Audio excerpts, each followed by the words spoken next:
Today, we're digging into Splunk. Splunk is one of the most frequently used tools in the industry.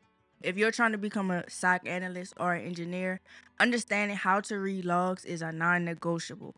And Splunk, that's your best friend for log analysis. A SIM is a security information and event management tool. This is what we use to review logs, detect threats, investigate incidents, and respond and remediate quickly. We also need to understand logs. They are the digital footprint left by systems which we use to investigate patterns, anomalies, and any unusual traffic. Our first line of business is exploring the logs with initial triage. Since we're reviewing web traffic, we load our custom web traffic logs into Splunk and we start with a basic search query. This helps us see what's normal and what's not. Then we pivot into anomaly detection. We look at fields like user agent to spot automated tools, client IP to identify suspicious sources, and path to see what the threat actor is actually trying to access.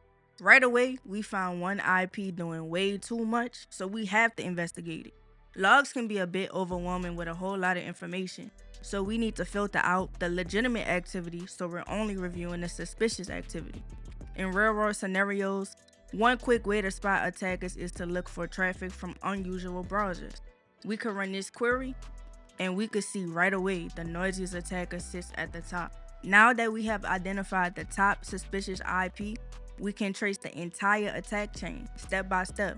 And this is where Splunk gets real interesting. First, we can see the attacker probing for exposed configuration files using curl and wget.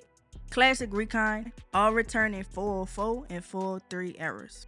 Next, enumeration, where we see they scan for directory transversal and redirect vulnerabilities and attempted to access system files, which confirm active vulnerability scanning. Then we see SQL map, user agents and payloads like Sleep 5, which tells us that the attacker successfully pulled off a time-based SQL injection attack.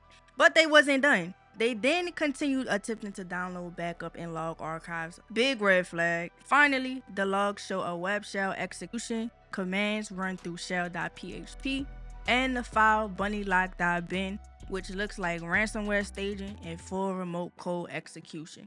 Then we pivot into the firewall logs. We can see the server is reaching out to the attacker's IP, which confirms a command and control communication. And with bytes transferred, we can quickly calculate exactly how much data was sent out during this compromise. At the end of the investigation, we identified the attacker, mapped that entire attack chain, confirmed SQL injection, RCE, ransomware behavior, C2C, and data exfiltration, all using Splunk. This is exactly the type of work SOC analysts and threat hunters do every single day. If you have any questions or if you want me to break down any part of this investigation in more details, feel free to drop a comment in the comment section below and see y'all for day 4.